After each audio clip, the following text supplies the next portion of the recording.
کسی کی غیبت نہ کرو، بدگمانی نہ کرو، کسی کی ٹوہ میں نہ لگو، کسی سے حسد نہ کرو اور کسی سے بغض نہ رکھو۔ یعنی ہر وہ کام جس سے کسی کو تکلیف پہنچے اس سے بچنے کی کوشش کرو۔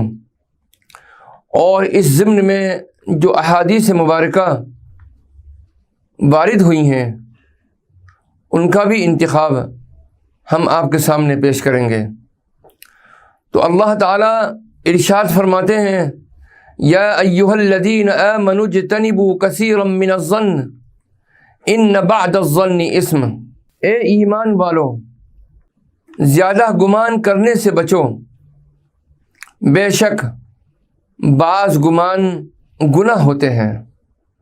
یعنی کسی کے بارے میں خواہ مخواہ کوئی بات فرض کر کے یا کسی سنی سنائی بات کو بنیاد بنا کر کوئی برا گمان اپنے دل میں بٹھا لینا اور منفی رائے قائم کر لینا اور نگیٹو سوچ اپنے دل میں رکھ لینا، جب کہ متعلقہ شخص نے نہ تو ویسا کوئی اقدام کیا ہو اور نہ ہی اس کے عملی رویے سے ویسی کسی بات کی تصدیق ہوتی ہو۔ یہ ہے اس گمان کی نوعیت جس سے یہاں روکا جا رہا ہے اور منع کیا جا رہا ہے۔ ایسے گمان کو بدگمانی یا سوء ظن کہا جاتا ہے، اور یہ بہتان اور تہمت کے زمرے میں بھی آتا ہے۔ وَلَا تَجَسَّسُوا، اور ایک دوسرے کے حالات کی ٹوہ میں نہ رہا کرو۔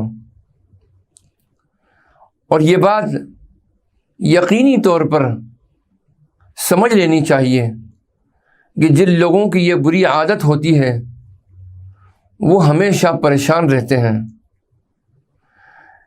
اور گناہ میں مبتلا ہوتے رہتے ہیں اور گناہوں کا بوجھ اپنے اوپر لادتے رہتے ہیں۔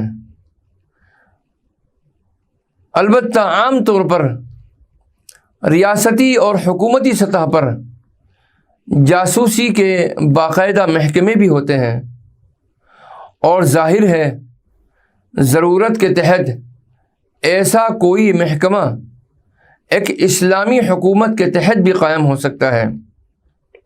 لیکن اس حوالے سے جو بات معیوب ہے اور ممنوع ہے اور بری ہے، وہ افراد کی سطح پر ایک دوسرے کے حالات کے بارے میں خواہ مخواہ کا تجسس ہے۔ یعنی کسی کی ٹوہ میں لگنا اور بلا وجہ اس کے معاملات اندرونی کی انکوائری کرنا، جیسے بعض لوگ عادتاً دوسروں کے معاملات کی ٹوہ میں لگے رہتے ہیں اور کرید کر جاننے کی کوشش کرتے ہیں کہ فلاں گھر کے اندر کیا ہو رہا ہے، فلاں دو بھائیوں کے معاملات کیا ہیں اور کیا وجہ ہے کہ ابھی تک ان میں کوئی جھگڑا وغیرہ نہیں ہوا۔ نعوذ باللہ من ذالک۔ یہ سوچ اور یہ عادت، اس کو شریعت نے گناہ عظیم قرار دیا ہے۔